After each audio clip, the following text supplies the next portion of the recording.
Night after night, Nia Harper's mop swept across Halberton Towers' polished floors, her existence barely registered by the suits who ran the place. Oxford-educated but forced to abandon her scholarship, she hid her mastery of Arabic behind a janitor's uniform, silently watching the corporate world from its margins. When Saudi billionaire Khalid Al-Sahim arrived for a make-or-break deal and spoke in his native tongue, watching the executives flounder with translation apps and nervous smiles, no one expected the black woman in maintenance blues to respond with perfect classical Arabic. In that electric moment, as stunned silence fell across the boardroom, everything changed, the invisible suddenly seen, the voiceless finding power, and a journey beginning with one sentence that would shatter every glass ceiling above her. Just before we get back to it, I'd love to know where you're watching from today, and if you're enjoying these stories, make sure you're subscribed. The fluorescent lights buzzed overhead as Nia Harper guided her mop across the marble floor of Halberton Towers. The night shift was quiet, just how she liked it. Most of the executives had gone home hours ago, leaving behind empty coffee cups and the lingering scent of expensive cologne. At 32, Nia had perfected the art of invisibility. She moved through the prestigious Manhattan skyscraper like a ghost, seen but not seen, heard but not heard. Tonight, however, voices drifted from the cracked door of conference room B. Nia slowed her movements, the mop creating gentle swishing sounds as she worked closer to the doorway. Al-Sahim lands in New York on Thursday, a tense male voice announced. If we botch this meeting, kiss the merger goodbye. Another voice, female, sharp, cut in. We won't botch it. I've researched Saudi business protocols extensively. Nia recognized the second voice as belonging to Marina Westfield, the marketing VP who never failed to drop her coffee cup directly onto the floor instead of the trash can that stood mere inches away. Always with a dismissive "someone will get it" that made Nia's jaw clenched. As the executives continued their discussion about the impending visit from Saudi tycoon Khalid Al-Sahim, Nia absorbed every detail. A $200 million investment. A translator scheduled. The CEO insisting on impeccable presentations. She filed away the information automatically, though she wasn't sure why. It wasn't like anyone would ask her opinion. When the meeting concluded, Nia quickly moved her cart down the hall, pretending to focus on a stubborn scuff mark as executives filed out. None of them looked her way. Dawn was breaking over Brooklyn when Nia's key turned in the lock of her modest apartment. The place was small but neat, bargain furniture arranged with care, walls decorated with framed vintage maps of the Middle East and North Africa. You're late, came a sleepy voice from the couch. Jordan, her 23-year-old brother, sat up with tousled hair and tired eyes. He was thin, too thin, and the blue light from his laptop cast shadows on his face. Over time, Nia explained, setting down her bag. You been up all night again? Jordan shrugged, trying to figure out how to pay this. He held up an envelope that Nia recognized immediately, another student loan notice. Though he dropped out 2 years ago, the debt remained, growing like a shadow. Nia took off her jacket and sat beside him. We'll figure it out. We always do. She didn't mention the extra hours she'd picked up or the side gig translating pamphlets for a local community center. Since their parents' car accident 14 years ago, she'd become expert at carrying burdens silently. Her own scholarship to Oxford, her ticket out, her dream, had been surrendered without complaint when Jordan needed her after his accident during his freshman year. Some sacrifices you just made. Family was family. Get some sleep, she told him gently. I'll make breakfast later. Once Jordan had shuffled off to his bedroom, Nia pulled a worn book from her bag. The Arabic text flowed across the pages in elegant script. Her fingers traced the words as she read, her lips forming complex sounds with practiced ease. For 30 minutes, she wasn't a janitor but a scholar again, lost in the poetry of Nizar Qabbani. Someone spilled coffee all over the executive bathroom sink, Ana Torres said, adjusting her cleaning uniform in the staff locker room the next evening. $10 says it was that Marina woman. Nia smiled as she tied her hair back. You're probably right. Anna had worked at Halberton longer than anyone, 15 years of cleaning up after people who pretended not to see her. She was the closest thing Nia had to a friend at work. You know, Anna said, watching as Nia tucked her Arabic book into her locker, you're too smart to be here. Nia shrugged. We're all just trying to pay bills. No, I mean it. I see you reading those foreign books. My cousin works 3 jobs and still can't learn English. And here you are reading. What is that, anyway? Arabic poetry, Nia said simply. Anna shook her head in wonder. See? Too smart. Before Nia could respond, their supervisor poked his head in. All hands in the main lobby in 10 minutes. CEO wants to address the staff. The staff, apparently, meant everyone. Executives in tailored suits alongside maintenance workers and janitors. Nia stood at the back, her mop and bucket close at hand. The marble lobby gleamed under chandelier light, and at the center stood Walter Langford, the company's CEO, a man who had never once looked Nia in the eye despite her cleaning his office. 3 times a week for 2 years. Ladies and gentlemen of Halberton, Walter began, his voice echoing through the atrium. Tomorrow marks a historic opportunity for our company. Khalid Al-Sahim, one of the wealthiest investors in the Middle East, will be gracing us with his presence. Walter continued, describing Al-Sahim's business empire, the potential investment, and the need for everything to be absolutely perfect. His gaze swept over the crowd of executives, lingering on Marina, who stood straight-backed and attentive, her blonde hair pulled into a severe bun. This is not just a meeting, Walter emphasized. This is a cultural exchange. Al-Sahim represents old money, traditional values combined with forward thinking. We must impress him at every turn. As the speech continued, Nia quietly resumed mopping the perimeter of the lobby, just feet from where Walter stood. Not once did he acknowledge the cleaning staff, though his directive that everything must be spotless was clearly meant for them. When the gathering dispersed, Nia found herself near the elevators beside Brian Reynolds, an IT specialist who always greeted her with a nod. Unlike most, he at least seemed to register her existence. Big day tomorrow, he said, pushing his glasses up his nose. Sounds like it, Nia replied, surprised at being addressed. They're in a panic about the translator, Brian added in a low voice. The agency still hasn't confirmed. Before Nia could respond, the elevator arrived, and Brian stepped in with a small wave. The doors closed, leaving Nia alone with her mop and a piece of information that tugged at her thoughts.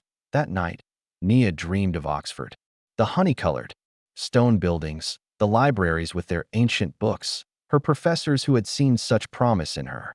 Near Eastern studies had been her passion, languages, culture, history. She'd been fluent in Arabic before she arrived, had picked up Persian quickly after that eye in the dream. She stood at a podium, presenting her research to a packed lecture hall. But as she spoke, the audience began to dissolve, replaced by her brother. In a hospital bed, monitors beeping around him. The scholarship letter in her hand transformed into medical bills, then into a mop. She woke with a start, her alarm blaring. Another night shift awaited. The day of Al-Sahim's visit arrived with a flurry of activity. Nia, having been called in for an early shift, watched from the sidelines as florists delivered exotic arrangements, caterers set up elaborate displays, and security personnel conducted sweeps of the building, in the executive bathroom, which Nia had cleaned twice already that morning. She overheard Marina and another executive intense conversation. The translator called in sick, Marina hissed. Sick? Today of all days. What are we going to do? The other woman asked. Walter will have our heads if this goes wrong. I've downloaded 3 translation apps, Marina replied. Between those and basic English, we'll manage. It's not like Al-Sahim doesn't speak any English. He went to Harvard, for God's sake. They exited without noticing Nia in the supply closet. She continued stocking towels, her mind racing. A name from her past echoed in her thoughts, Al-Sheim. Why did it sound familiar beyond today's visit? Had she encountered it during her studies? There had been so many prominent families, so many connections between academia and Middle Eastern wealth. She pushed her cart toward the elevators. She passed Brian, who was setting up extra monitors in a conference room. Morning, Nia, he greeted her. Morning.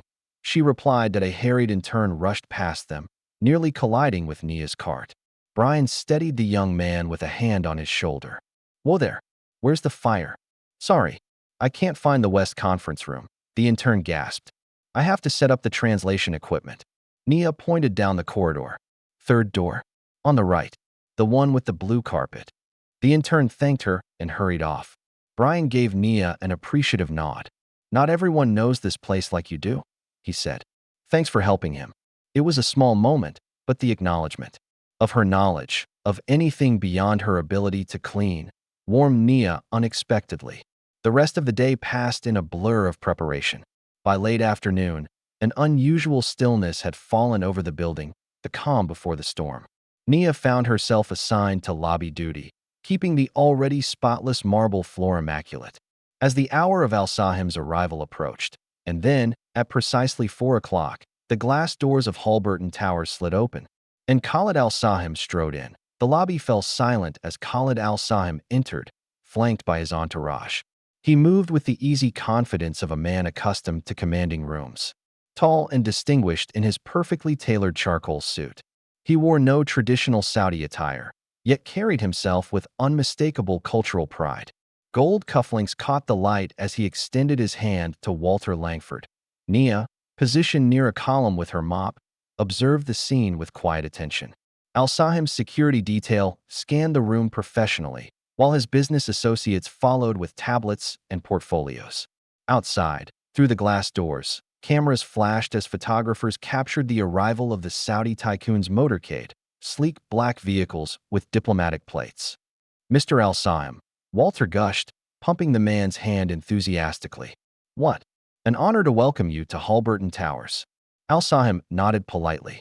"The pleasure is mine, Mr. Langford. Your reputation precedes you." His English was impeccable, accented but clear. Yet something about the way his eyes assessed the room, taking in not just the executives but the security guards, receptionists, and yes, even Nia with her mop, suggested he missed nothing. As the group moved toward the elevators, Al-Sahim's gaze briefly met Nia's.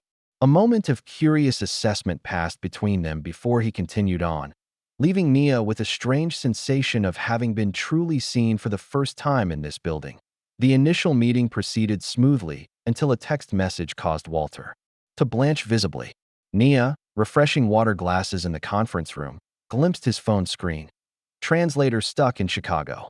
Storms. No flights until tomorrow." Walter excused himself briefly, and Nia slipped out behind him, returning to her cart in the hallway. Through the partially open door, she could hear the growing tension. "While we wait for Mr. Langford," Marina said brightly, "perhaps I can show you our preliminary portfolio?" Al-Sahim nodded graciously. Though his expression remained neutral, Marina pulled out her phone. "I've downloaded a very sophisticated translation app, just in case we encounter any language barriers." A subtle stiffening in Al-Sahim's posture was the only indication of his response to this somewhat condescending suggestion. His English, after all, had been perfect so far. Walter returned, his smile too wide. "Slight change of plans. Our translator has been delayed. However, we're fully prepared to proceed in English." Al-Sahim inclined his head. "Of course, though occasionally, certain concepts are better expressed in one's native tongue." The meeting continued, with presentations and proposals flowing smoothly, until a complex question about investment structures arose. Al-Sahim turned to one of his advisors and spoke rapidly in Arabic, the musical sounds of the language filling the room. Marina, eager to demonstrate preparedness, held up her phone. "Let me translate that for everyone." She tapped the screen and held it toward the Saudi contingent. The robotic voice that emerged butchered the pronunciation so badly that one of Al-Sahim's younger associates had to suppress a smile. "It says you are concerned about the camel structuring?" Marina frowned at her phone. "That can't be right." A tense laugh rippled through the room. Al-Sahim's expression remained pleasant, but a coolness had entered his eyes. "Capital structuring," he corrected in English. "Perhaps technology is not always the solution." The meeting grew increasingly awkward as cultural nuances were missed and technical terms confused.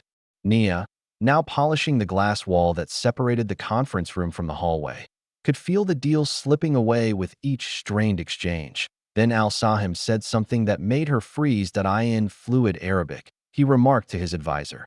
"They prepared everything except understanding. They see the money but not the mind behind it." The executives laughed nervously, assuming it was a joke. Marina's app translated it as, "The preparation is good. The money and mind work together." Nia's hand stilled on the glass. "That wasn't it." All what he'd said. The mistranslation wasn't just wrong. It was potentially insulting if Al-Sahim believed they understood his actual words. Al-Sahim, perhaps sensing the disconnect, decided to test the waters. Looking directly at Walter, he spoke a full paragraph in Arabic. Formal, elegant, and deliberately complex, N01 responded. Uncomfortable glances were exchanged. Marina frantically tapped at her failing app without planning to, without even realizing she was going to speak. Nia turned toward the room and replied in Arabic.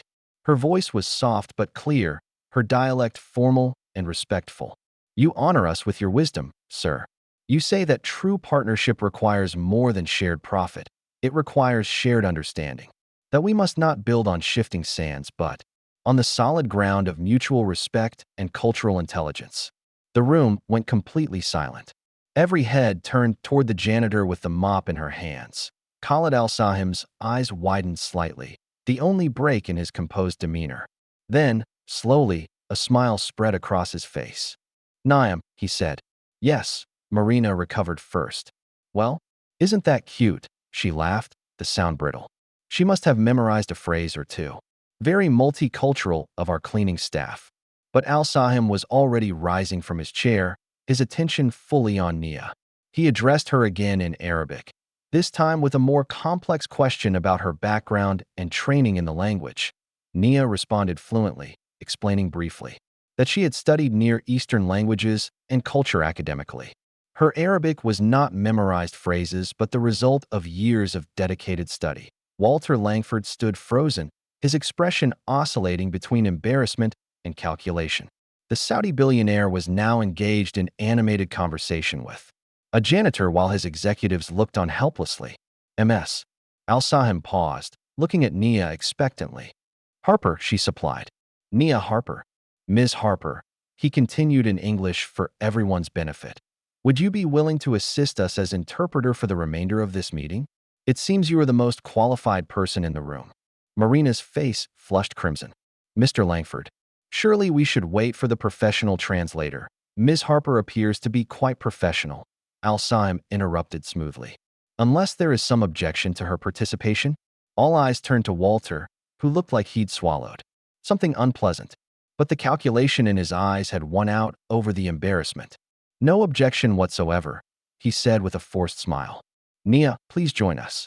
And so, still wearing her cleaning uniform, Nia set aside her mop and took a seat at the gleaming conference table. She felt the weight of every stare, the incredulity from the executives, the barely concealed fury from Marina, and the undisguised interest from Khalid Al-Sahim. As the meeting resumed, Nia translated with precision and cultural sensitivity. She captured not just the words but the intentions behind them, navigating the subtle differences between business Arabic and conversational forms. When technical terms arose, she clarified meanings and provided context that the executives had missed entirely. The atmosphere in the room transformed. What had been stilted and uncomfortable became flowing and productive. Al-Sahim's team visibly relaxed, and even Walter began to look genuinely pleased rather than merely relieved. After 2 hours of productive discussion, Walter called for a short break. As the room cleared, Al-Sahim approached Nia directly. Ms. Harper, I would appreciate a private word, if you have no objection. Walter opened his mouth as if to protest, then thought better of it. Of course. Use my office. It's just down the hall. Once alone in the CEO's expansive office, Al-Sahim switched back to Arabic. You studied at Oxford, he said. It wasn't a question. Nia's surprise must have shown on her face, because he smiled. I remember you. 5 years ago, there was a conference on Gulf investment in Western education. You presented a paper on cultural intelligence in international business negotiations. It was most impressive. Memory flooded back. The conference had been during her final semester before everything changed. Her paper had received recognition, had even been published in a small academic journal. That seemed like another lifetime now. You have an exceptional memory, Mr. Al-Sahim, she replied carefully. I remember talent, he said simply. Which is why I find you here, with a mop instead of a degree, rather puzzling. Nia hesitated, then decided on honesty. Life doesn't always follow the path we plan. My parents died when I was 18. My younger brother was in an accident during his Freshman year of college. Someone needed to care for him, to work. My scholarship couldn't cover what we needed. Al-Sahim listened intently, his expression thoughtful. So you sacrificed your education to support your family. I didn't see it as a sacrifice, Nia replied. Just a necessity. And yet you maintained your language skills. Impressive. Some passions don't die easily. A knock at the door interrupted them. Walter poked his head in. Sorry to disturb, but we're ready to resume when you are. Al-Sahim nodded. We will be right there. As they walked back to the conference room, Al-Sahim spoke quietly. I believe, Ms. Harper, that this meeting has become far more interesting than I anticipated. By late afternoon, word had spread throughout Halberton Towers. Employees found excuses to walk past the conference room, stealing glances at the janitor now seated beside the Saudi billionaire. Whispers followed like ripples. Is that Nia? The night cleaner?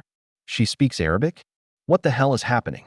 When the meeting finally concluded, Nia felt drained but strangely energized.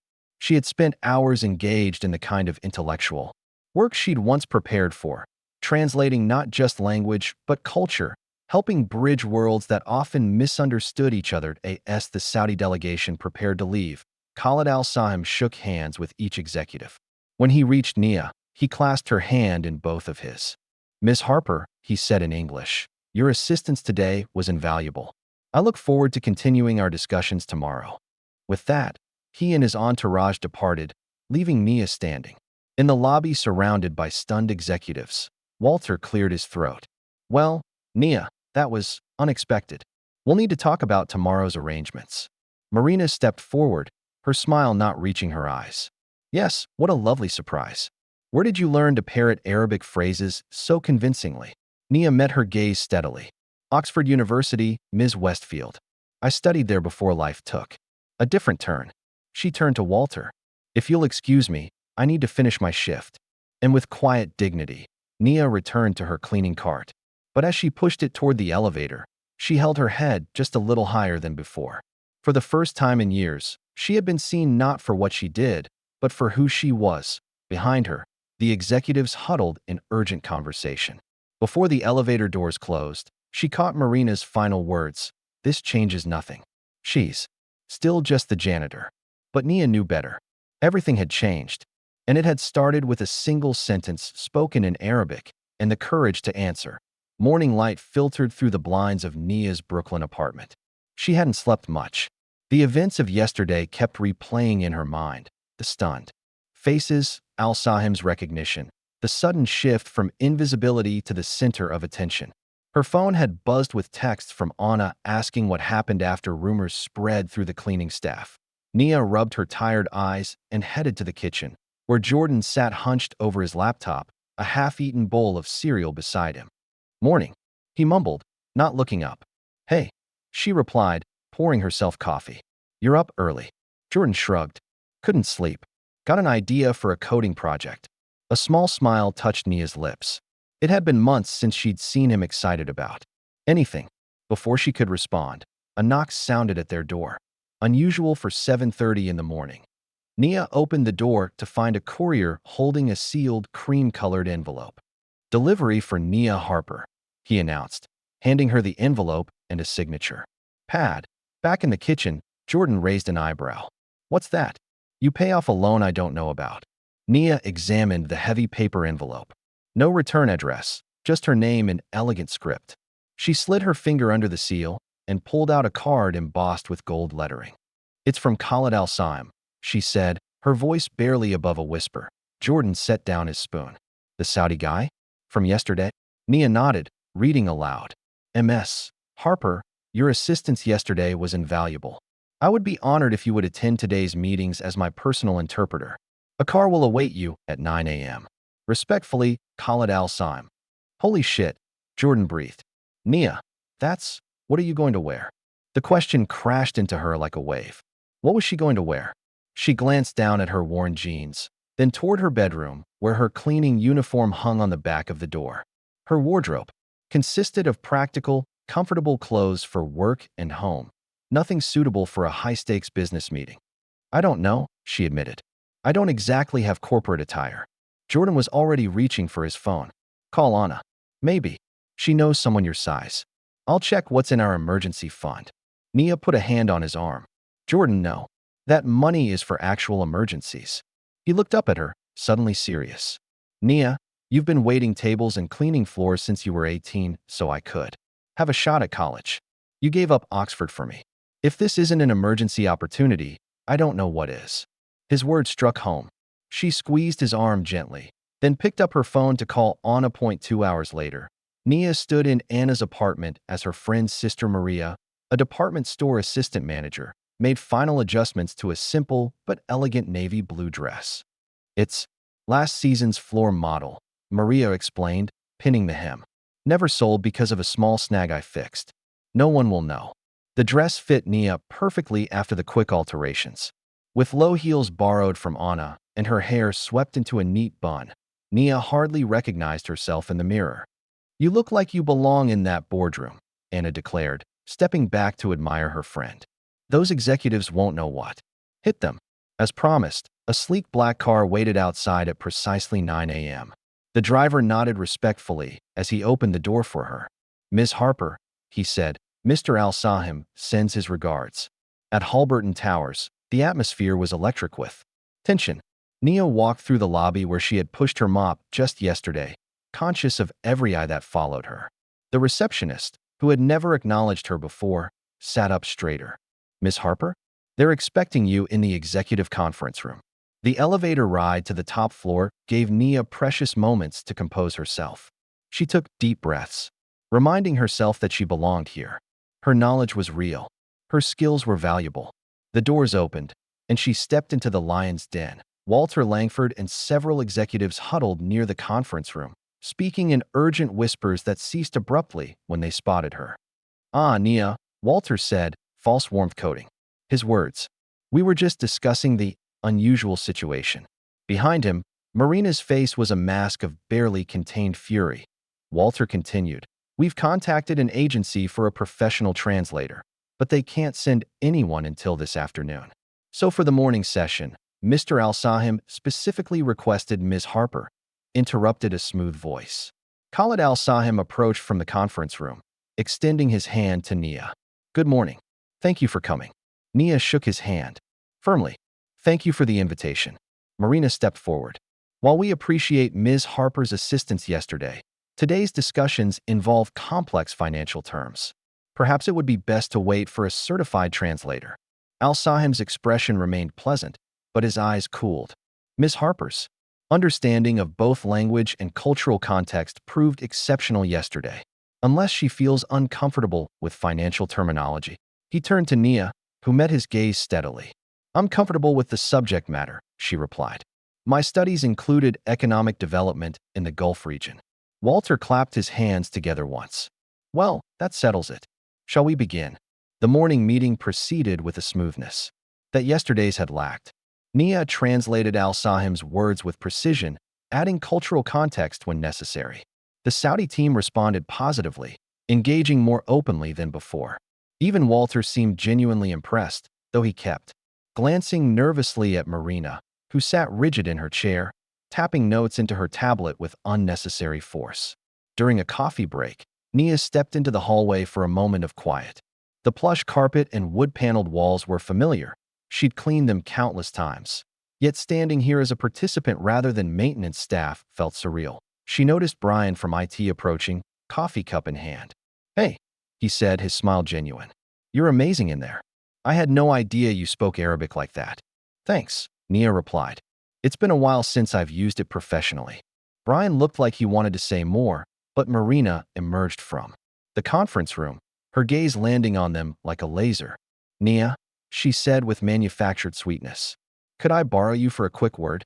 Brian retreated with an apologetic glance as Marina guided Nia to a quiet corner. You're quite the dark horse, aren't you? Marina said, her voice low. From mop to meeting in 24 hours. Impressive. I'm just helping out, Nia replied neutrally. Marina's smile tightened. Of course you are. But let's be clear, this is temporary. You're here because Al-Sahim thinks you're some kind of novelty. Once he's gone, things return to normal. Before Nia could respond, Marina's phone chimed. She glanced at the screen, then back at Nia with a strange expression, somewhere between triumph and calculation. Interesting, she murmured. Oxford, you said? Class of 2017. Unease flickered through Nia. I didn't graduate. I had to withdraw. Yes, family emergency. Very noble. Marina's smile was all teeth now. Well, we should get back. Wouldn't want to keep the gentleman waiting. As they returned to the conference room, Nia noticed Marina typing rapidly on her phone, her face alight with purpose. The afternoon session had just begun when Khalid Al-Sahim surprised everyone with an unexpected announcement. Before we continue, he said, I would like to propose something. He turned to Nia. Ms. Harper, your assistance these past 2 days has highlighted something my foundation has been advocating for years: the overlooked value of cultural intelligence in international business. Nia listened carefully as he continued. I would like to offer you a grant through the Al-Sheim Foundation. It would cover the completion of your education or fund a business initiative of your choosing. Your choice entirely. A stunned silence fell over the room. Walter's face cycled through confusion, calculation, and finally a strained smile. Marina's expression froze in disbelief. That's extremely generous, Nia managed, her mind reeling. May I ask why? Al-Sahim regarded her thoughtfully. Because minds like yours are wasted pushing brooms. Because you represent exactly the kind of talent my foundation seeks to elevate. And because, frankly, your insight these 2 days has been more valuable than a dozen typical consultants. The offer hung in the air, shimmering with possibility. With that kind of money, Jordan could return to college. Their debt could be cleared. She could finish her own degree. But accepting meant stepping fully into a spotlight she'd avoided for years, becoming visible in ways that felt both thrilling and terrifying. I'll need time to consider, she said finally. Al-Sahim nodded. Of course, there is no rush. The meeting resumed, but the atmosphere had shifted. The executives now looked at Nia with new calculation in their eyes, no longer dismissive, but wary, as if reassessing a potential threat. Nia was gathering her notes after the meeting when her phone buzzed. With a text from Jordan. Check your email now. The urgency in his message sent a chill through her. Stepping into a quiet corner, she opened her email to find a message from Jordan with a link to an audio file. The subject line read, Marina recorded you. With shaking fingers, Nia plugged in her earbuds and pressed play. Her own voice emerged, distorted slightly as if recorded from a distance. Been underestimated my entire life. People see what they expect to see. When you're invisible long enough, you learn things they never notice. The recording cut off there, the words removed from whatever context they'd been spoken in. Nia racked her brain. When had she said this? Then she remembered a brief conversation with Anna during their break, discussing how Nia had managed to maintain her language skills while working service jobs. A new email notification appeared. This one from Human Resources, requesting her immediate attendance regarding a matter of professional conduct. Cold realization washed over her. Marina was making her move. The HR office was clinical and impersonal. 2 women Nia had never met sat behind a desk, with Marina standing to the side, her expression one of rehearsed concern. Walter hovered near the window, looking uncomfortable. Ms. Harper, began the older HR representative, serious concerns have been raised about potential conflicts of interest and your conduct during this business negotiation. Marina stepped forward, tablet in hand. We have evidence suggesting Ms. Harper may have been less than honest about her background. Additionally, there are concerns about her motivations in this process. She played the audio clip, those same words, stripped of context, now sounding bitter and calculating. This, combined with inconsistencies in her claimed academic background. The door swung open, cutting Marina off mid-sentence. Khalid Al-Sahim stood in the doorway, his expression thunderous. What is happening here? He asked, his voice dangerously quiet. Walter jumped to attention. Just a standard procedural review, Mr. Al-Sheim. Nothing to concern yourself with. A procedural review of my personal interpreter, conducted without my knowledge, while I am still in your building. Al-Sahim's tone was mild, but his eyes were not. Interesting procedure. He turned to Nia. Are you being accused of something, Ms. Harper? Before she could answer, Marina interjected. There are questions about Ms. Harper's qualifications and intentions that we're obligated to investigate. Al-Sahim's gaze swept the room, settling finally on Walter. I selected Ms. Harper based on her demonstrated skills, which have been exceptional. If there are questions about her qualifications, they should be directed to me." The room fell silent. Walter's face had gone pale, while the HR representatives exchanged nervous glances. "Now," Al-Sahim continued smoothly, "I believe we have a final meeting scheduled. Ms. Harper, shall we?" Without waiting for a response from the others, he held the door open for Nia. As they walked down the hallway, he spoke quietly. "Office politics can be vicious everywhere, it seems. Are you all right?" Nia nodded, still processing what had just happened. "Thank you for intervening." "No thanks necessary. I dislike seeing talent undermined by pettiness." He paused. "My offer stands, regardless of what occurs here. Remember that." The next morning, Nia was summoned to Walter Langford's office. She had spent a sleepless night considering her options, talking through possibilities with Jordan until dawn broke over Brooklyn. Now, as she rode the elevator to the executive floor, she felt strangely calm. Whatever happened, she had remembered who she was. Not just a janitor, but a woman of knowledge and skill. That Walter's office was all glass and chrome, with views of Manhattan stretching to the horizon. He greeted her with forced joviality, gesturing to a chair across from his massive desk. "Nia, thank you for coming. Coffee?" "No, thank you," she replied, sitting with her back straight, hands folded in her lap. Walter settled into his leather chair with a sigh. "Yesterday was unfortunate. A misunderstanding, clearly. HR has been instructed to close any inquiries." Nia said nothing, waiting. "The fact is," Walter continued, "you've demonstrated remarkable skills that could be valuable to Halberton. We'd like to offer you a position as corporate cultural liaison." He slid a folder across the desk. "The salary is quite generous, as you'll see. Of course, you'd need to decline Al-Sahim's grant offer, conflict of interest, and all that." Nia opened the folder. The salary was indeed substantial, more than she'd ever earned. But as she read the job description, her heart sank. It was essentially a public relations role, trotting her out when diversity looked good, but with no real authority or input. A way to keep her visible but contained. "May I have some time to consider?" she asked. Walter's smile tightened. "Of course. Though I should mention, Khalid Al-Sahim signed the preliminary agreement this morning. He's made a significant investment in Halberton, with one condition."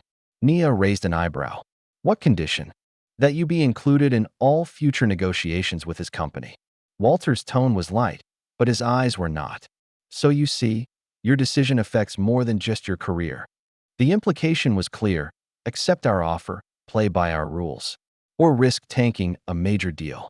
"I'll let you know by tomorrow," Nia said. Rising from her chair as she turned to leave, Walter added, "Oh, and Nia, you're relieved of your janitorial duties effective immediately. Paid leave until you decide." News of Al-Sahim's investment and his unusual condition spread through the building like wildfire. By the time Nia reached the lobby, she could feel the stares following her. Some curious, some resentful, some calculating. Outside, she breathed deeply, trying to clear her head. Her phone buzzed with a text from an unknown number. "Central Park, Bethesda Fountain, 1 p.m. Khalid Al-Sahim was waiting on a bench when she arrived, looking more casual in a simple shirt and slacks, though his watch probably cost more than her annual salary. "Thank you for coming," he said, rising to greet her. "I thought a neutral location might be welcome after yesterday." They walked slowly around the fountain, tourists streaming past them. "You put me in your contract," Nia said finally. "Why?" Al-Sahim considered her question. "Because talent should be nurtured, not exploited. Because I recognized something in you that reminded me of my own journey." "Your journey?"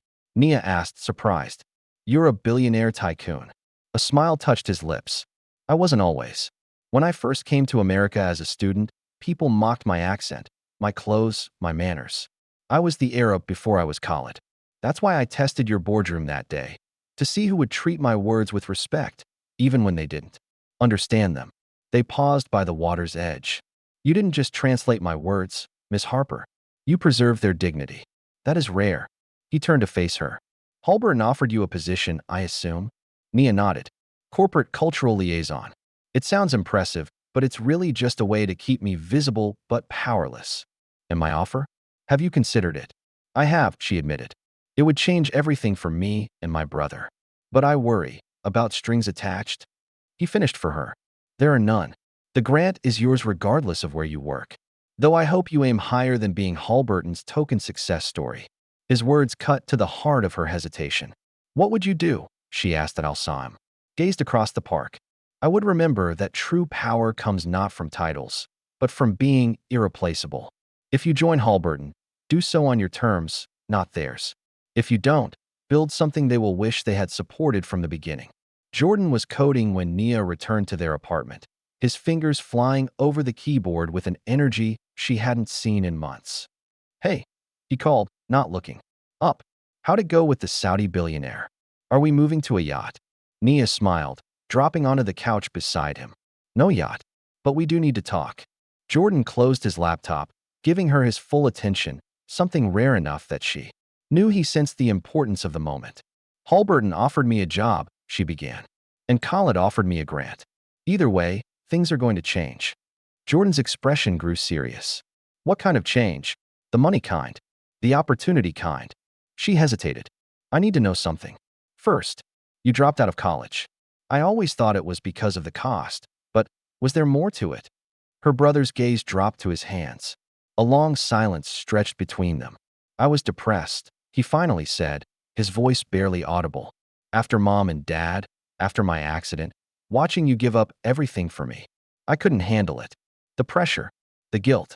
He looked up, eyes shining with unshed tears. It wasn't just money, Nia. It was me. I was broken.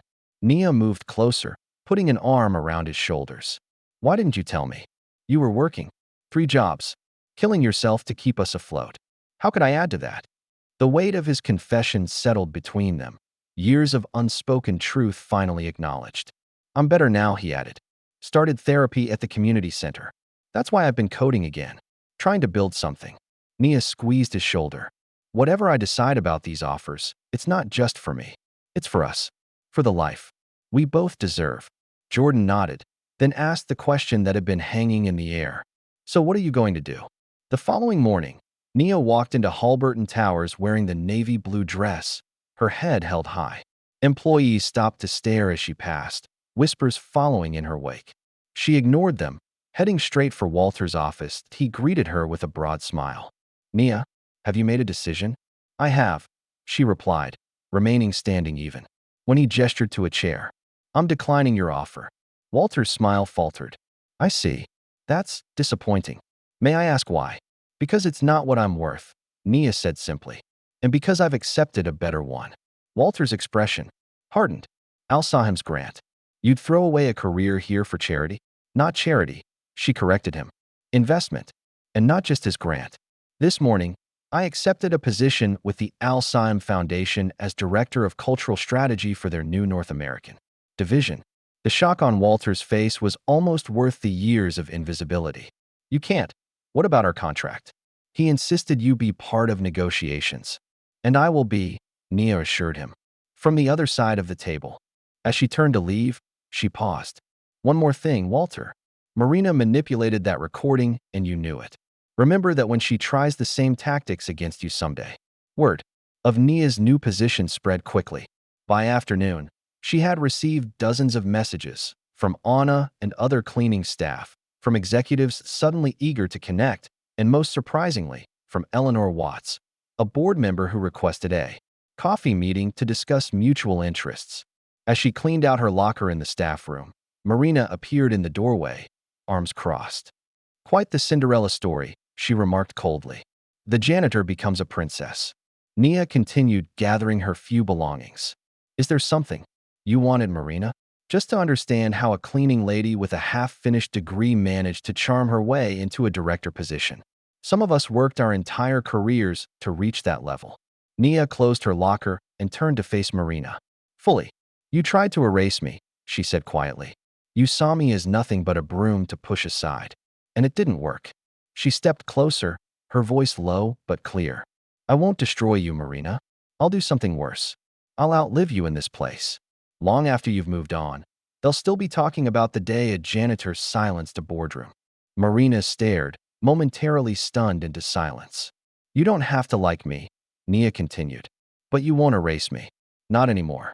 She picked up her bag and walked past Marina, who remained frozen in the doorway that on her last day at Halberton. Nia found herself drawn to the janitor's closet on the executive floor. The familiar smell of cleaning supplies and the sight of her old mop standing in the corner brought a wave of complex emotions. Anna found her there, standing quietly among the supplies that had been her tools for 2 years. "So it's true," Anna said, leaning against the doorframe. "You're really leaving us for the fancy offices upstairs." "Different building entirely," Nia replied with a small smile. "The Al-Sheim Foundation is opening offices near Columbus Circle." Anna shook her head in wonder. From pushing a mop to pushing papers. Who would have thought? "I'll miss this, in a way," Nia admitted, running her fingers along the handle of her old mop. "There's a simplicity to cleaning. You see the results immediately, but not the recognition," Anna pointed out. She stepped forward, enveloping Nia in a tight hug. "We're proud of you. All of us. You're living the dream we all talk about but never expect." Nia hugged her back, tears pricking at her eyes. "I wouldn't be here without you. The dress, the confidence, you helped make this happen." When they separated, Anna wiped her eyes quickly. "Enough of that. You left something behind." She reached into her pocket and pulled out Nia's old ID badge and keys. Nia took them, feeling their weight one last time, then placed them gently on the shelf beside her mop. Symbols of a life she was leaving behind but would never forget. "Promise you'll visit?" Anna asked. "Don't forget us little people." "Never," Nia promised. "You're not little, and I'm not finished changing things around here." The news broke the following week. Khalid Al-Sahim had pushed for a major restructuring at Halberton as part of his investment. Walter Langford announced his early retirement. Marina resigned shortly after, reportedly to pursue a startup opportunity, though rumors suggested she'd been quietly pushed out after questionable communications were discovered on the company's server. Jordan began attending therapy regularly and joined a community coding project that caught the attention of a youth-focused NGO. At the launch event, he stood tall at the podium, confidence in his bearing that had been absent for years. "I'd like to dedicate this project to my sister," he said, his voice steady, "who taught me how to speak even when no one's listening." From the audience, Nia watched with tears in her eyes and pride in her heart. The journey wasn't over. In many ways, it was just beginning.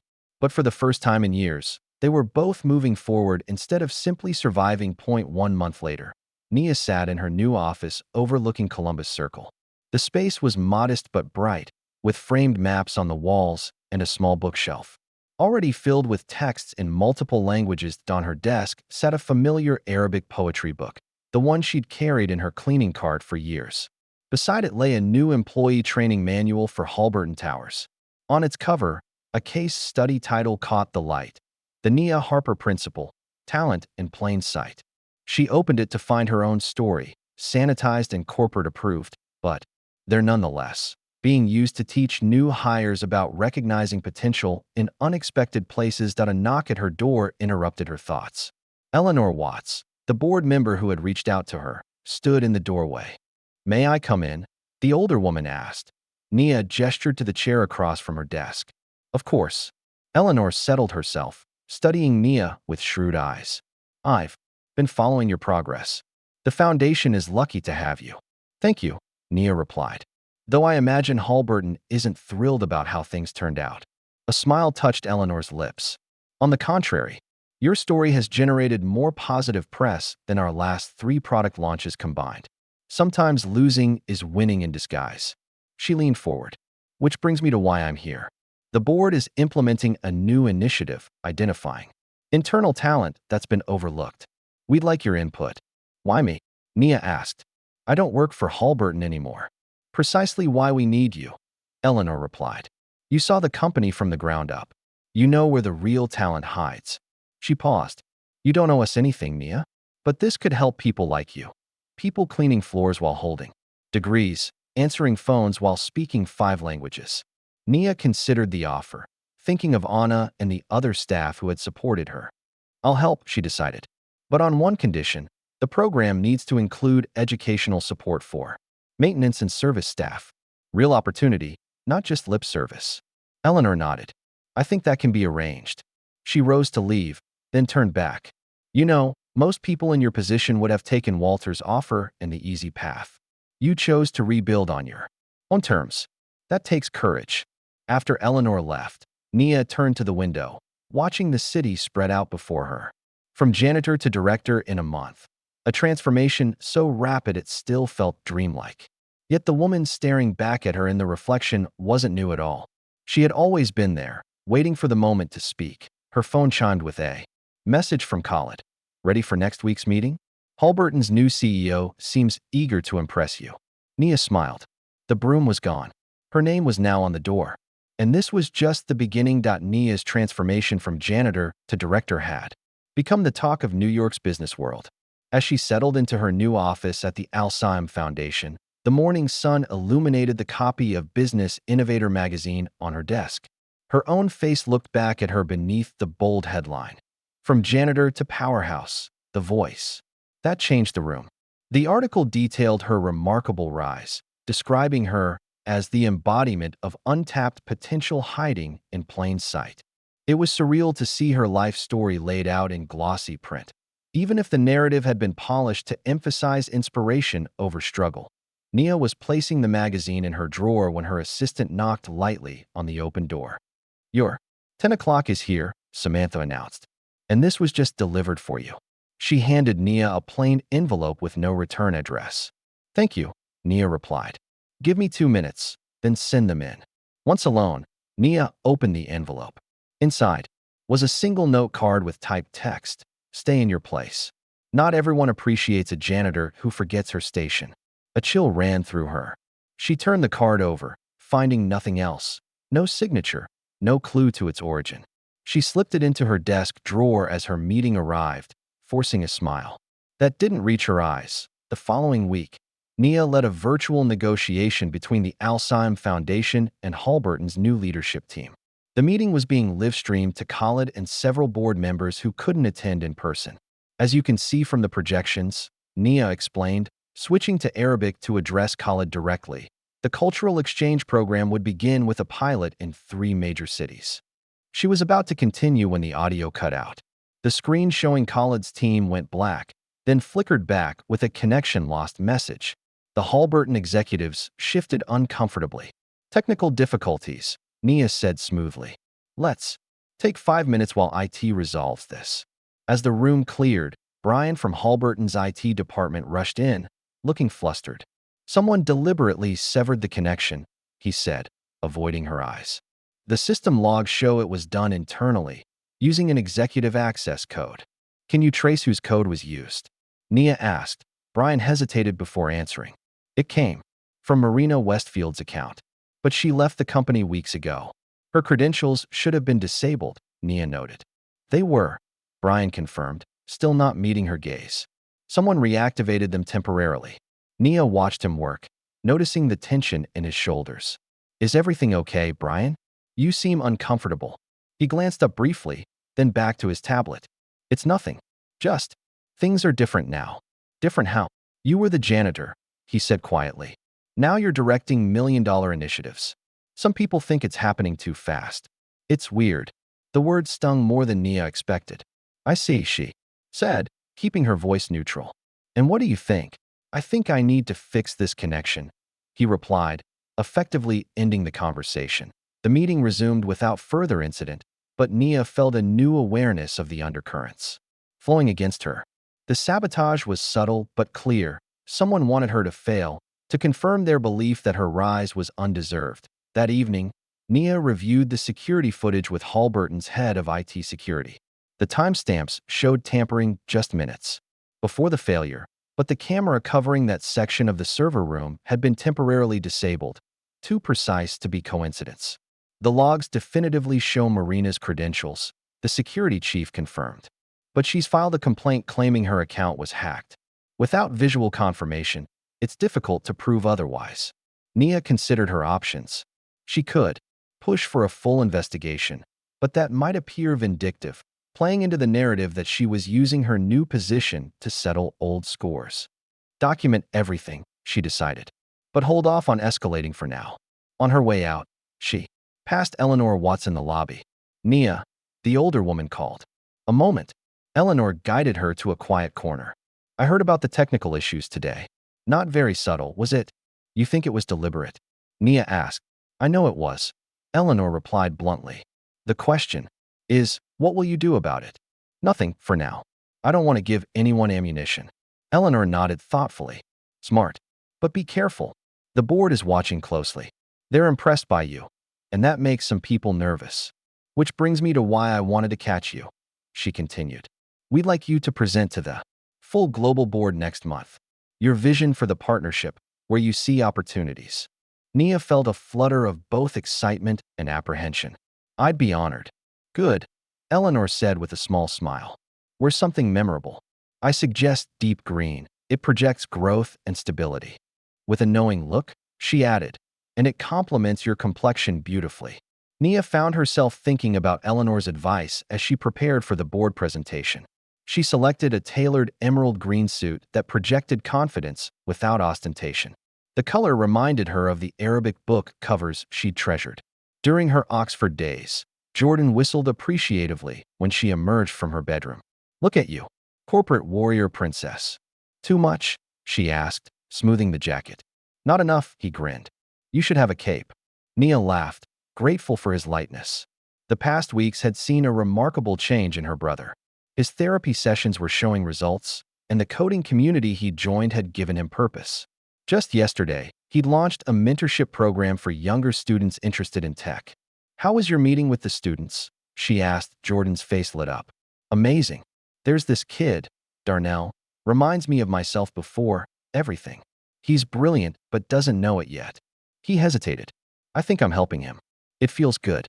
Nia squeezed his shoulder. I'm proud of you. Back at you, Director Harper, he replied with a mock salute. Now go conquer that boardroom. The Halberton Global Board meeting took place in their flagship conference room, a space Nia had cleaned countless times but never imagined addressing as a presenter. 12 board members sat around the massive table, Eleanor among them, with various executives lining the walls. Nia spotted Brian in the back, there to manage the presentation technology. When their eyes met, he quickly looked away. Her presentation was concise and compelling, outlining the cultural strategy initiatives that would strengthen the partnership between Halberton and the Al-Sheim Foundation. The board members listened attentively, several taking notes. Eleanor gave an almost imperceptible nod of approval. When Nia concluded, the questions were probing but respectful, all except from Thomas Belford, a silver-haired board member whose skepticism radiated from every pore. Ms. Harper, he began, tinting his fingers, your meteoric rise is certainly remarkable. 6 weeks ago, you were cleaning these floors. Today, you're directing international strategy. Some might call that suspicious.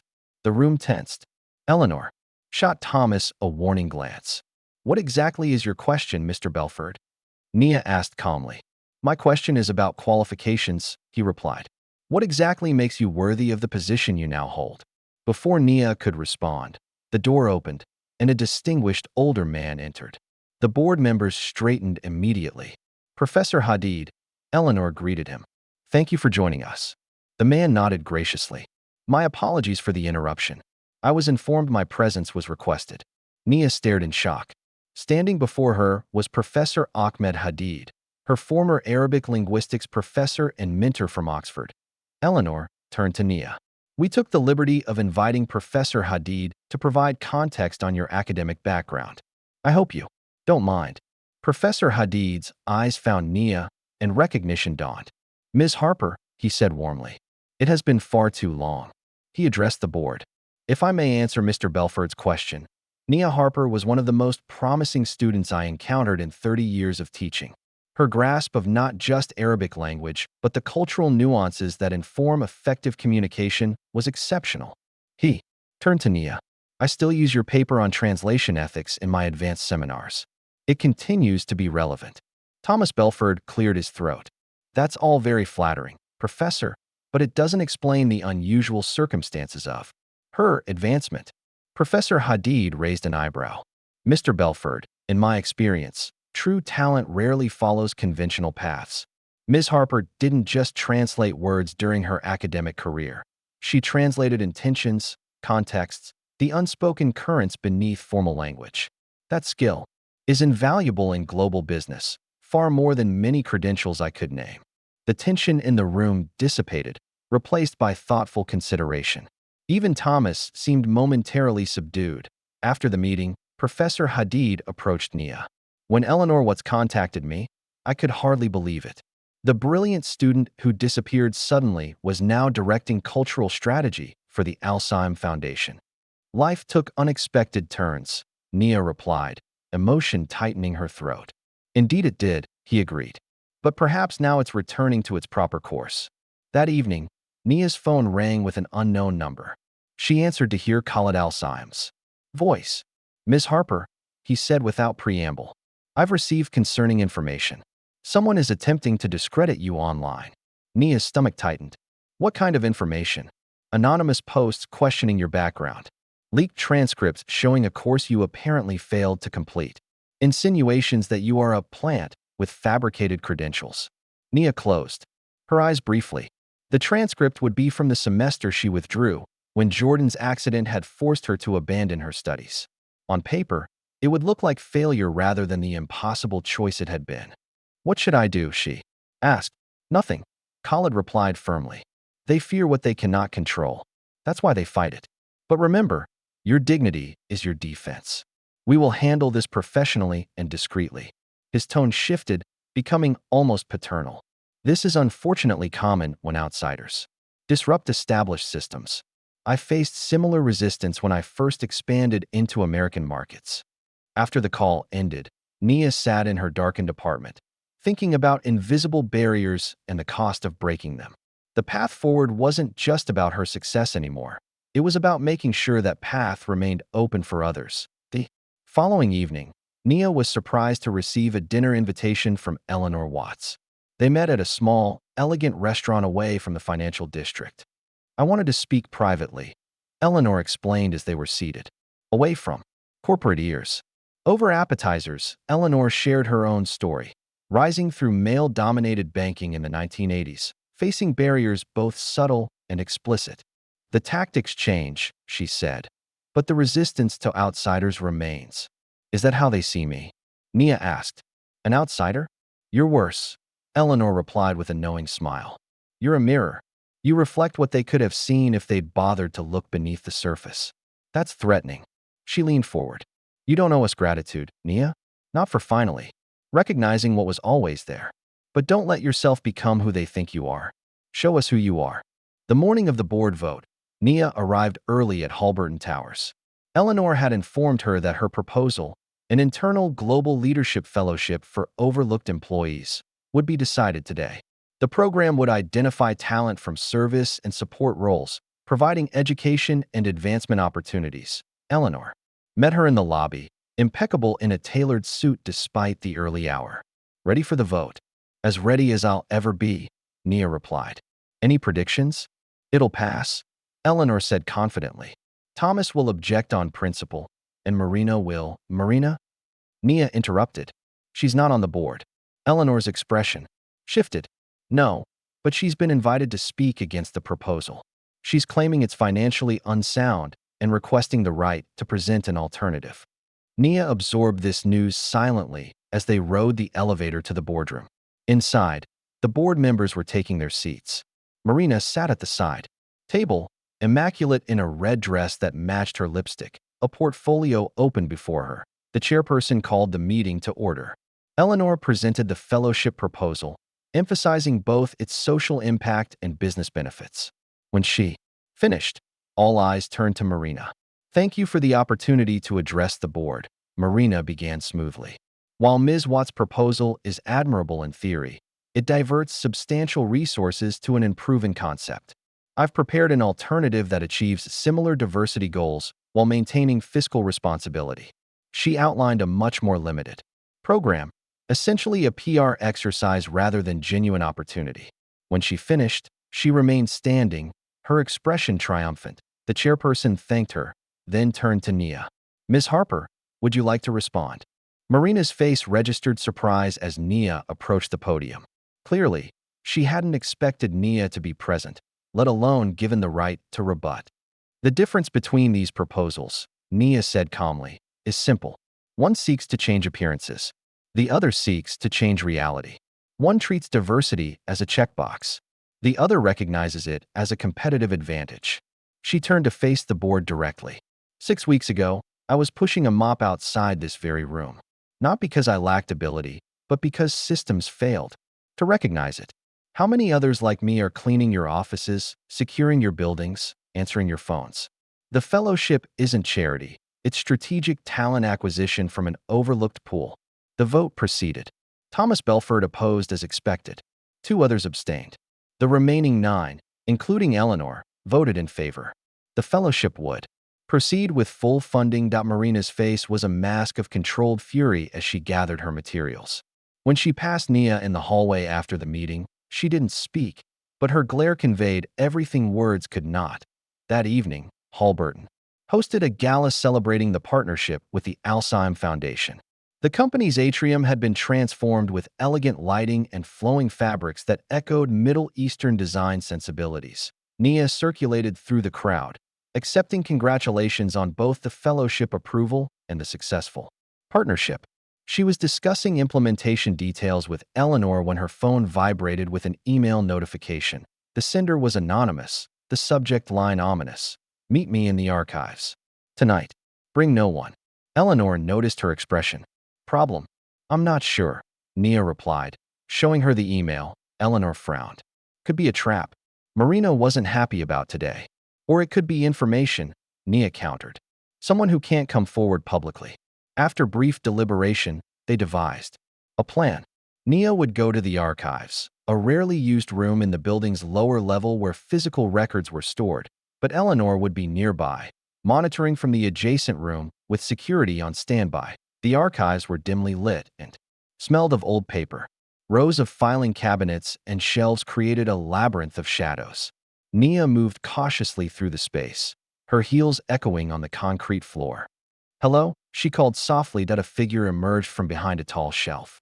Brian from IT, looking nervous and disheveled. You came, he said, sounding surprised. You sent the email, Nia stated. Why all the secrecy? Brian glanced around as if expecting others to appear. Because I'm risking everything by talking to you. Marina has dirt on me. A mistake I made when I first started here.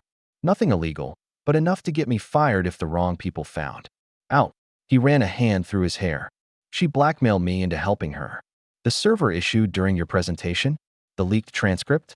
That was me. She made me do it. Shame colored his features. I'm sorry, Nia. I didn't have a choice. There's always a choice, Brian. Nia replied, her voice firm but not unkind. I know. That's why I'm here. He reached into his jacket and pulled out a flash drive. This is my apology. And maybe my redemption. Nia took the drive. What's on it? Recordings, Brian explained.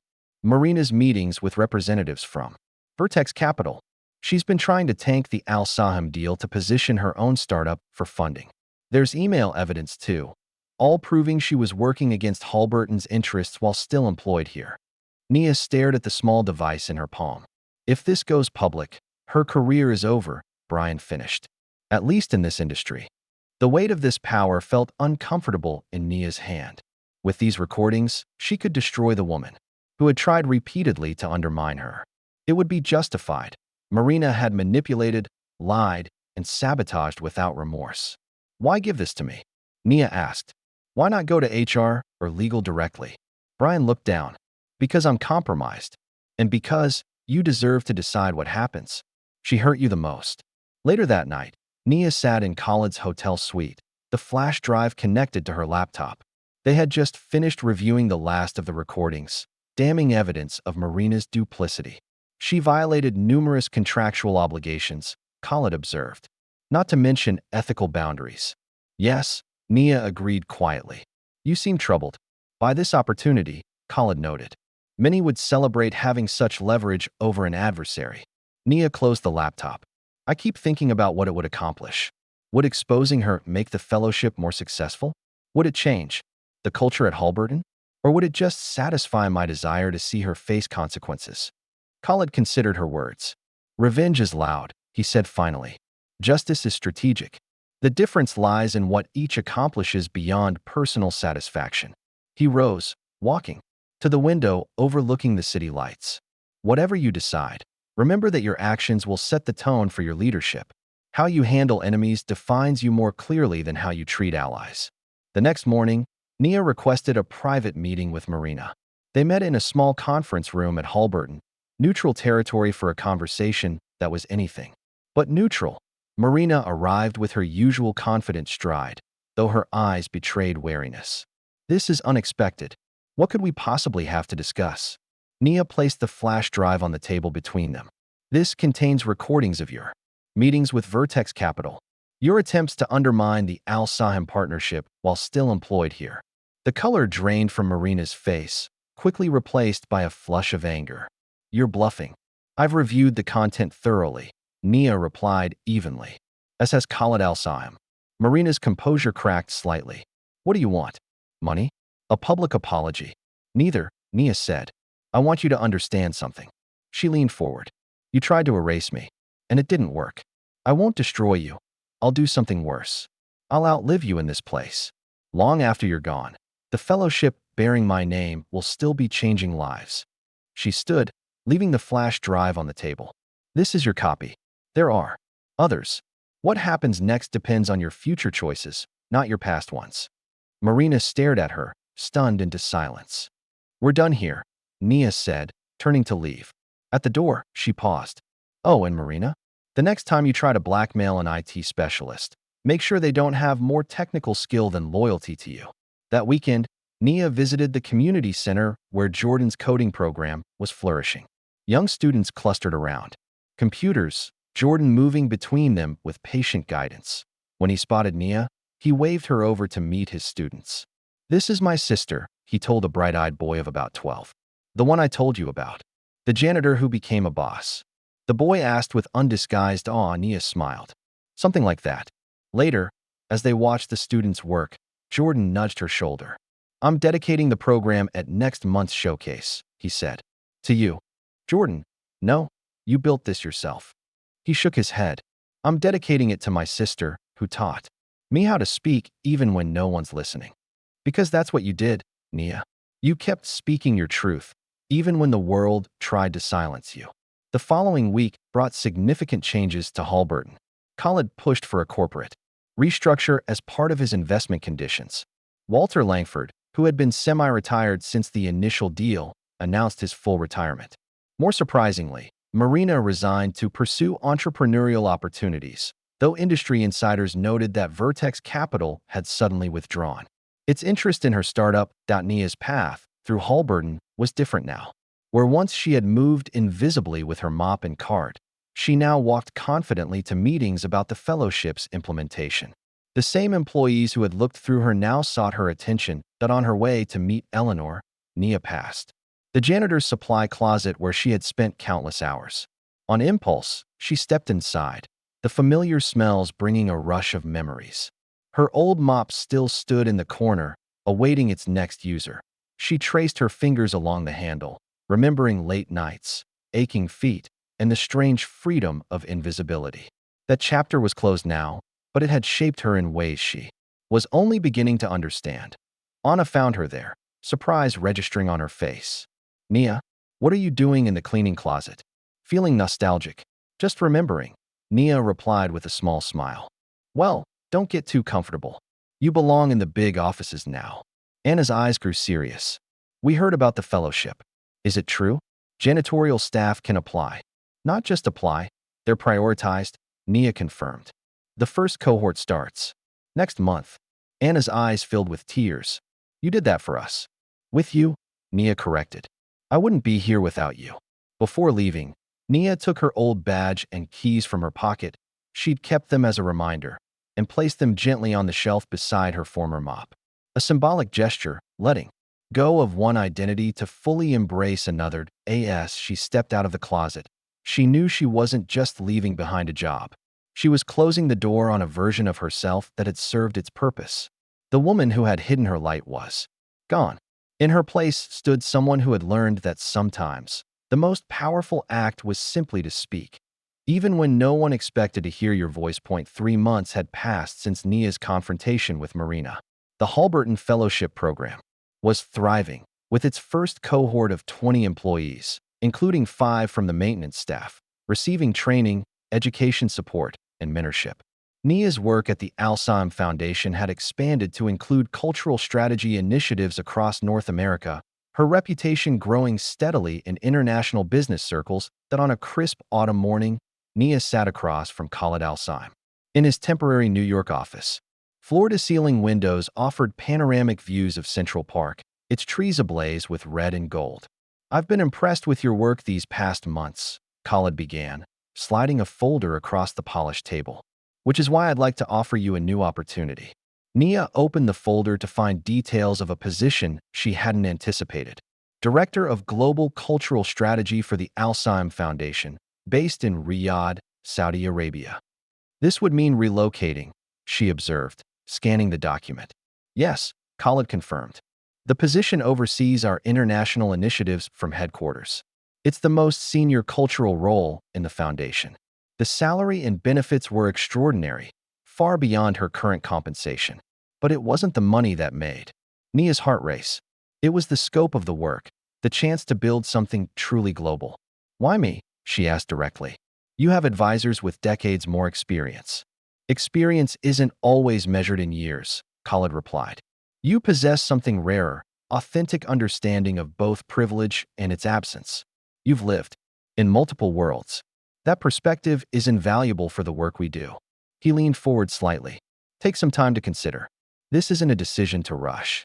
That evening, Nia walked the Brooklyn Bridge, watching lights flicker on across the Manhattan skyline. The job offer weighed heavily on her mind. Moving to Riyadh would mean leaving behind everything familiar: Jordan, their apartment, the community she'd built. Yet the opportunity was extraordinary, a chance to impact cultural understanding on a global scale. Her phone buzzed with a text from Jordan. "Dinner's ready. Bringing home Thai food. Big news to share." When she arrived home, Jordan had already set the table, containers of pad thai and green curry arranged beside 2 cold beers. "What's your news?" she asked, hanging up her coat. Jordan couldn't contain his grin. "The youth coding program got picked up by the national network. They're providing funding to expand to 5 more cities next year." His eyes shone with pride. "And they want me to lead the curriculum development team." "Jordan, that's amazing." Nia hugged him tightly. "I'm so proud of you." "What about you?" he asked, pulling back. "You look like you've got something on your mind too." Over dinner, Nia shared Khalid's offer, watching her brother's expression shift from surprise to thoughtful consideration. "Riyadh," he said finally. "That's far." "Too far?" she asked quietly. Jordan set down his fork. "Remember when I was 17 and got that summer arts program acceptance in Chicago? I was terrified to go alone, and you said, 'Growth happens outside your comfort zone.'" Nia finished, smiling at the memory. "Exactly." Jordan reached across the table to squeeze her hand. "You taught me how to survive, Nia. Now you need to teach me how to thrive, even if it means doing it without you for a while." His words loosened something in her chest, permission she hadn't realized she needed. "What about you?" "The apartment.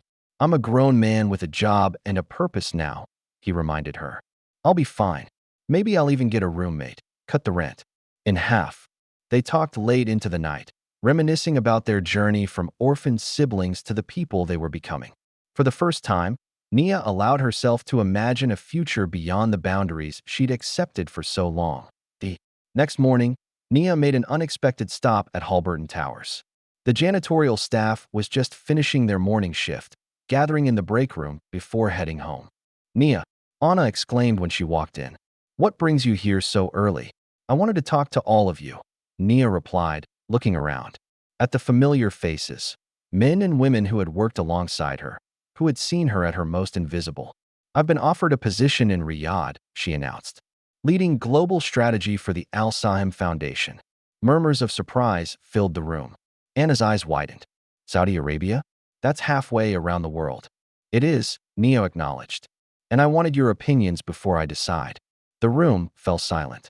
These were people whose opinions had rarely been sought on anything beyond cleaning products and schedules. "You should go," said Miguel, a quiet man who had cleaned Halberton's lobby for 15 years. "Some chances come once in a lifetime." Anna nodded slowly. "He's right. You already made it out. We just hope you keep opening doors behind you."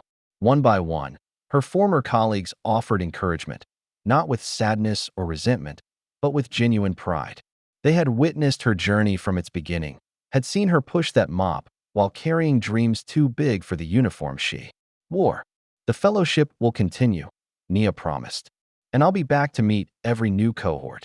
As she left, Anna walked her to the elevator. We're celebrating, not mourning, she said firmly. You blazed a trail. Now go light up the world. The Al-Sahim Foundation arranged for Nia to give one final talk at Halberton before her departure. The auditorium was packed with executives, board members, and, at Nia's insistence, staff from all levels of the company. She stood at the podium, surveying the faces before her. 3 months ago, most of these people wouldn't have noticed her, cleaning their offices. Now they listened with rapt attention as she began her talk, titled, "Don't Wait to Be Seen. Speak First. Language is more than words," she said. It's power. It's presence. It's the courage to speak when silence seems safer. She shared her journey without embellishment. The sacrifices, the invisibility, the moment in the boardroom when a single sentence in Arabic had changed everything. Talent doesn't always announce itself, she continued. Sometimes it waits quietly, pushing a mop, answering phones, securing doors. The question isn't whether it exists in unexpected places, it's whether we have the wisdom to recognize it. As she concluded, the audience rose in a standing ovation. Eleanor Watts stood at the front, her usually composed face alight with emotion. Even Thomas Belford, the skeptical board member, applauded with what appeared to be genuine respect. Afterward, a line formed of people wanting to speak with her. Among them was Brian from IT, looking more at peace than she'd seen him in months. I've applied for the fellowship, he told her quietly. Not to advance, but to teach. To share what I know with others who might be overlooked. That's perfect, Nia replied. Redemption through service. He nodded, understanding. Safe travels, Nia. Thank you for showing us all a better way. The week before her departure was a whirlwind of packing and farewells. As Nia sorted through her belongings in the Brooklyn apartment, she found a small box she hadn't opened in years. Inside was a note her mother had tucked into an Arabic poetry book, her last birthday gift before the accident. The paper had yellowed slightly, but her mother's elegant handwriting remained clear. One day, your voice will mean more than your silence ever could. Nia traced the words with her fingertip, tears blurring her vision. Had her mother somehow sensed the journey ahead? The years of necessary silence followed by a single moment of courageous speech. She carefully placed the note in her travel journal, a talisman to carry into her new life. On departure day, Jordan drove her to JFK Airport, helping with her luggage and maintaining a stream of light conversation that didn't quite mask his emotion. At the security checkpoint, they embraced tightly. I'm so proud of you, he whispered fiercely. Mom and Dad would be too. Take care of yourself, Nia replied, her voice thick. I'll be back for visits before you know it. Go change the world, Jordan said, stepping back with a brave smile. I've got things covered here. Beyond security, Nia found Khaled waiting in the first-class lounge. He rose to greet her, his manner warm but respectful. Are you ready? He asked simply. Nia took a deep breath, feeling the weight of the moment, the culmination of a journey that had begun with a mop and a silent understanding of words never meant for her to hear. Yes, she replied. I'm ready. As their plane soared over the Atlantic, Khaled turned to her. You know, you're not just joining a foundation, he said thoughtfully. You're becoming its heart. Nia nodded, gazing out at the endless blue horizon. The janitor who had once blended into the background was gone. In her place sat a woman who had found her voice and discovered that the world needed to hear it. From New York janitor to cultural visionary, meet Nia Harper. The headline stretched across the screen as the news segment began. 1 year had passed since Nia's move to Riyadh, and CNN International was featuring her work with the Al-Sheim Foundation as part of a series on global changemakers. What began as an extraordinary moment in a Manhattan boardroom, the reporter narrated, has evolved into one of the most innovative cultural initiatives in international business. Footage showed Nia leading a diverse team, speaking at global conferences, meeting with diplomats and business leaders.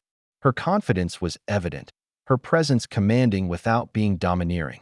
Harper's methodology is now being taught in business schools worldwide, the reporter continued. A modern case study in recognizing overlooked talent and the value of authentic cultural intelligence. In a Brooklyn apartment, Jordan watched the broadcast with friends gathered around, cheering at each mention of his sister. The coding program he led had expanded to 12 cities, creating pathways for underprivileged youth into technology careers. She always said I should tell my story someday, he told a friend during a commercial break. Start with the mop, end with the mic. At Halberton Towers, orientation day for new employees was underway. Among them was Tasha Williams, recently hired for the janitorial team. A single mother working nights while pursuing online classes during the day. As the HR director distributed employee handbooks, Tasha opened hers to find a quote on the first page. Language is power. Speak it boldly. Nia Harper. Who's Nia Harper? She asked the woman beside her. The HR director overheard and smiled. That's quite a story. She started right where you are, cleaning these very floors. Now she runs global strategy for one of our biggest partners. The director continued. In fact, if you're interested in advancing, you should apply for the Halberton Fellowship. It was created specifically for employees like you, people with talent that might otherwise go unnoticed. Tasha clutched the handbook tighter, something like hope flickering in her eyes. 1 year to the day after her departure, Nia returned to New York for the Halberton Leadership Summit. The company had transformed in her absence, partly due to Khaled's influence, but largely because of the cultural shift the fellowship had sparked. As she entered the familiar building, employees greeted her with respect and genuine warmth. Eleanor Watts, recently promoted to chairperson of the board, met her in the lobby. Welcome back, Eleanor said, embracing her. How does it feel? Surreal, Nia admitted, looking around at the space she had once cleaned under fluorescent lights, while the world slept. But right. The summit's theme was recognizing value, and Nia was the keynote speaker. As she took the stage that evening, she surveyed the audience, executives and board members seated alongside maintenance staff, administrative assistants, and security personnel. Anna sat proudly in the third row, while Brian managed the audiovisual system with quiet confidence. I want to begin differently tonight, Nia announced, setting aside her prepared notes. She spoke in fluid Arabic, her voice clear and strong, filling the room with musical sounds that most couldn't understand. After a full minute, she paused, letting the beautiful unfamiliarity hang in the air. Then she translated herself. Don't wait for someone to speak your language. Teach them yours. A ripple of appreciation moved through the crowd. 1 year ago, I left New York with a simple belief that voices matter, especially those rarely heard. Today, I see that belief taking root here at Halberton and in companies worldwide. She gestured to the diverse audience. This gathering, with every level of the company represented, would have been unimaginable when I first pushed a mop through these halls. That change, that recognition of value regardless of title or position, is the true measure of our success. When she concluded, the applause was thunderous. The cleaning staff rose first, followed by the entire room. Later that week, Khaled hosted a private dinner at his Manhattan penthouse, bringing together key figures from the foundation and Halberton. As coffee was served, he made an unexpected announcement. After much consideration, I've decided to step back from active leadership of the foundation next year, he said, surprising everyone except Nia, who had been consulted weeks earlier. The future requires new vision, new energy, he continued, which is why I'm naming Nia Harper as my successor. Though Nia had known this was coming, hearing it stated publicly made it real in a new way. She would be leading not just a department, but the entire foundation, shaping its future and expanding its impact globally. Thank you for your trust, she said simply. I'll honor it with action. The day before returning to Riyadh, Nia attended the launch of Jordan's expanded coding nonprofit. The community center buzzed with energy as young students demonstrated projects they'd developed. Jordan took the stage, his confidence a world away from the depressed young man of 2 years ago. Every line of code you see today, he told the audience, came from someone who believed in potential, even when it wasn't obvious. My sister cleaned offices while I figured out my path. She showed me that our circumstances don't define our capabilities. He gestured to Nia in the front row. She taught me that sometimes our greatest strength is simply refusing to be invisible. After the presentation, they walked through a nearby park, falling into the easy rhythm of siblings who had weathered storms together. I'm writing a book, Jordan mentioned casually. About us. About what happened after Mom and Dad died. Really? Nia was surprised. That's personal. That's the point, he replied. People need to hear stories like ours. The messy parts, the hard choices, the moments when everything changed. He nudged her shoulder gently. I was thinking of calling it Fluent in Silence. Nia smiled, recognizing the perfect capture of their shared journey. The years of quiet perseverance followed by the power of finally speaking up. I like it, she said softly. The final week of Nia's New York visit coincided with the publication of her memoir, a thoughtful reflection on her journey from janitor to global leader. The acknowledgments page had been the hardest to write, requiring her to distill gratitude for countless people who had shaped her path to in the end, she had written simply, to those who listen when the world isn't watching, your time to speak will come. The book became an instant bestseller, resonating with people who had ever felt overlooked or underestimated. Letters poured in from janitors, cashiers, security guards, and countless others who saw their own potential reflected in her story that on her last day in New York, Nia visited the Al-Sheim Foundation's new cultural center, a modern space dedicated to fostering understanding between East and West. In the library section, a young intern struggled with an Arabic text, frustration evident on his face. Nia paused beside him, observing his efforts. The pronunciation is tricky there, she said, gently. The intern looked up, not recognizing her at first. I can't get the throat sound right. Try relaxing your jaw a bit, she suggested, demonstrating the correct pronunciation. Like this. The young man repeated it, his face lighting up when he got it right. That's it. Thanks, I've been stuck on that for ages. What are you studying? Nia asked. Cultural communication, he replied. I want to work in international relations someday. My professor assigned this text on translation ethics by someone named Harper. Nia smiled. Keep practicing. The hardest languages open the most doors. As she walked away, the intern turned to a colleague. Who was that? That's Nia Harper, came the reverent reply. The woman who runs this place. She used to be a janitor before she spoke up in Arabic and changed everything. The intern's eyes widened as he looked back at the retreating figure. No way. The Nia Harper? From the case study. The very same, his colleague confirmed. They say she cleaned floors for years before anyone noticed she was brilliant. Now her story is taught in business schools everywhere. That evening, Nia stood at the window of her hotel room, gazing out at the New York skyline.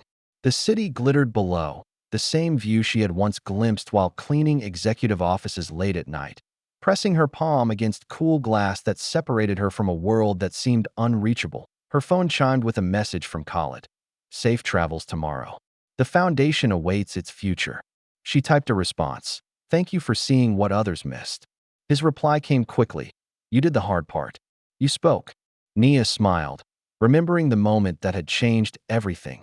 A Saudi tycoon speaking Arabic in a boardroom of blank faces, and a janitor finding the courage to answer.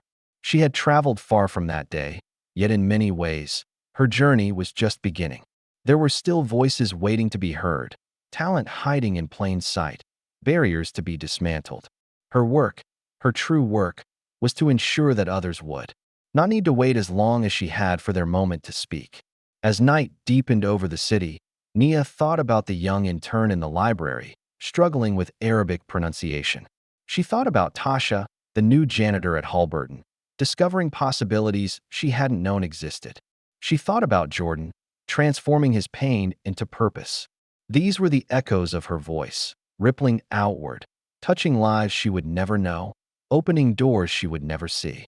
The janitor who had once cleaned in silence had found her voice, and in doing so, had helped others find theirs. Her journey had come full circle, yet it stretched endlessly forward. One word, one voice, one story at a time. What invisible talent walks past you every day, speaking languages you never thought to hear? Like and subscribe for more stories that will make you question who you overlook and why their voices might be the most important ones in the room.